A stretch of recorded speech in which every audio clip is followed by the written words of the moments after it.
Bismillahirrahmanirrahim. Jumpa lagi di Bang Otoy Channel. Mudah-mudahan para teman-teman pelajar dan mahasiswa pada baik-baik semua ya. Di video kali ini saya akan menjelaskan dasar microcontroller part pertama atau bagian pertama, yaitu mengenai pengenalan microcontroller.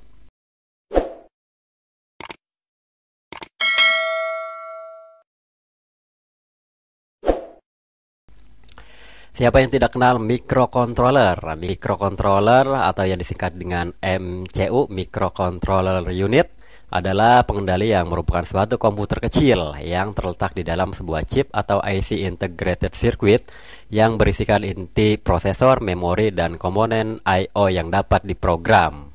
Atau microcontroller merupakan sebuah chip di mana di dalam chip microcontroller sudah ada CPU-nya, sudah ada memori, sudah ada RAM, dan unit I/O atau yang disebut dengan input dan output. Dan semua unit itu di dalam microcontroller dihubungkan dengan jalur data yang disebut dengan bus data, atau kata lainnya, chip microcontroller adalah komputer dalam sebuah chip yang sudah terintegrasi. Jadi microcontroller itu adalah sebuah komputer mini yang di dalamnya itu sudah lengkap. Jadi sudah ada RAM, kemudian flash memory, sudah ada CPU, sudah ada unit I/O, jadi udah lengkap. Beda dengan komputer PC.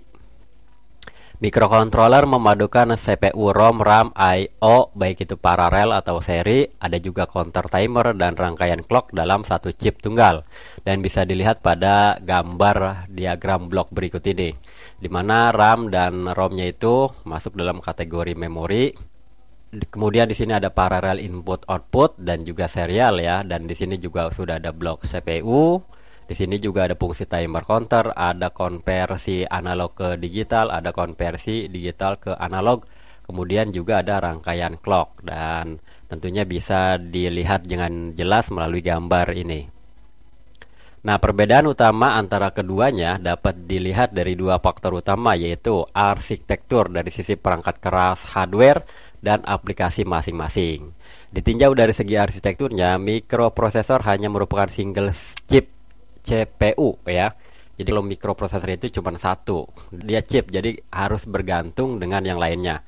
Sedangkan microcontroller dalam IC-nya itu selain CPU juga sudah terdapat device lain yang memungkinkan microcontroller berfungsi sebagai suatu single chip komputer. Jadi microcontroller itu seperti yang sudah saya jelaskan di awal, dia itu satu chip, jadi sudah memiliki banyak kelengkapan ya, seperti RAM, ROM, kemudian flash memory, I/O, dan lain-lain sebagainya. Tidak seperti pada mikroprosesor, dia itu chip tunggal, jadi perlu komponen-komponen yang lainnya. Dalam sebuah IC microcontroller telah terdapat ROM, RAM, dan EPROM serta serial interface dan juga parallel interface. Ada juga timer, interrupt, controller, converter analog ke digital, dan lain, tergantung fitur yang melengkapi microcontroller tersebut. Yang pasti semakin banyak fiturnya maka microcontroller itu semakin bagus ya.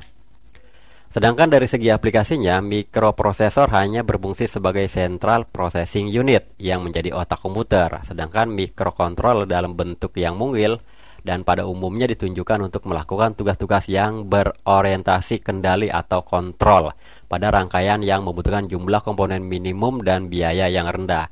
Jadi kalau mikroprosesor dia sudah tergabung menjadi komputer. Tentunya komputer juga memiliki tenaga yang sangat luar biasa. Jadi bisa menjalankan aplikasi banyak ya.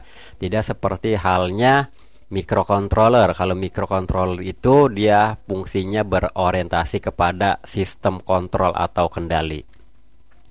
Penerapan teknologi di masyarakat akan memberikan banyak keuntungan. Dengan penggunaan microcontroller ini, maka sistem rangkaian elektronik akan menjadi lebih ringkas, lebih kecil, lebih padat. Kemudian rancang bangun sistem elektronik akan lebih cepat karena sebagian besar dari sistem adalah perangkat lunak yang mudah dimodifikasi. Kemudian pencarian gangguan lebih mudah ditelusuri karena sistemnya yang kompak. Teknologi microcontroller dapat diterapkan di berbagai bidang, contohnya seperti kunci kombinasi digital dengan remote control inframerah. Kemudian jam wicker digital bertampilan M1632 LCD. Alat penyiram tanaman otomatis. Kemudian alat pemberi pakaian ikan otomatis. Dan sebagai alat untuk mendeteksi kebakaran menggunakan sensor suhu, pendeteksi kebocoran gas. Kemudian microcontroller juga dapat digunakan untuk sistem keamanan mobil pada kendaraan bermotor, sebagai juga pintu air otomatis, aplikasi smart home, dan aplikasi robot cerdas. Itulah contoh daripada penggunaan microcontroller. Jenis-jenis microcontroller itu sendiri ada yang namanya AVR. Nah, kalau microcontroller jenis AVR ini sekarang dan ini banyak digunakan pada board Arduino series. Kemudian ada juga jenis STM32F series atau yang berlogokan ST. Kemudian ada versi terdahulu yaitu MCS51, dan microcontroller ini sudah sangat lama sekali ya. Dia biasanya menggunakan chip dari Atmel AT89S atau C51. Kemudian juga ada microcontroller PIC dan lain sebagainya. Salah satu microcontroller yang populer adalah Arduino. Nah, Arduino merupakan development board yang awalnya merupakan sebuah tesis yang dibuat oleh Hernando Barragan di Institut Ivrea. Kemudian tahun 2005 Massimo Banzi dan David Quartiles diberi nama Arduino of Ivrea. Dengan perkembangannya Arduino of Ivrea diganti nama menjadi Arduino yang diambil dari bahasa Italia bermakna teman yang berani. Macam-macam Arduino, pihak pengembang Arduino alias developer timnya membuat beberapa jenis Arduino. Jenis atau varian Arduino ini dapat dikategorikan berdasarkan fungsi tambahan yang dibenamkan baik dari sisi ukuran, memori, jumlah I/O, dan dimensinya.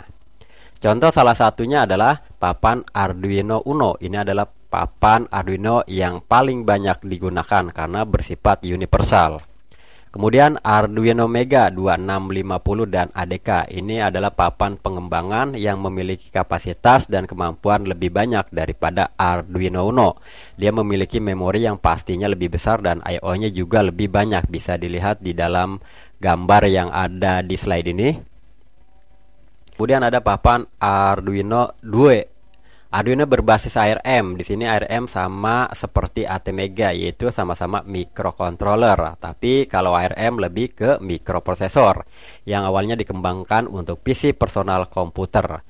Tentunya ARM ini adalah prosesor dengan arsitektur set instruksi 32 bit RISC. Kemudian ada Arduino Intel Galileo yang paling canggih saat ini, yakni Arduino di embedded dengan pemrograman berbasis Linux ataupun Unix. Dalam board yang bernama Intel Galileo, papan ini menggunakan chip Intel Quark SoC X1032 bit prosesor. Ini merupakan inovasi board pertama dengan arsitektur Intel yang dirancang layaknya Arduino Uno. Jadi makin canggih aja ya untuk belajar microcontroller di zaman sekarang. Kemudian varian Arduino yang lain selain varian dari board Arduino yang sudah saya jelaskan, ada juga board Arduino yang berukuran kecil alias mini atau wearable.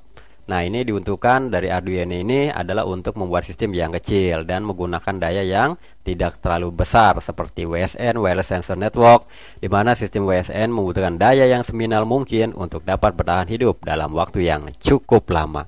Jadi varian-varian Arduino banyak, bukan cuma Uno, Mega, ADK, Intel, dan lain sebagainya. Nah, ini adalah salah satu varian yang lainnya.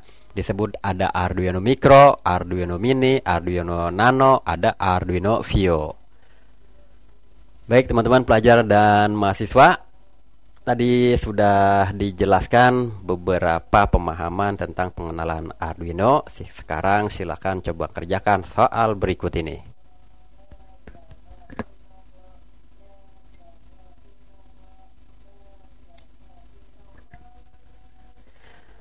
Terima kasih sudah menyaksikan video saya dari awal sampai akhir. Jangan lupa di like, komen, dan subscribe untuk channel saya. Dan sampai jumpa di video selanjutnya. Alhamdulillah.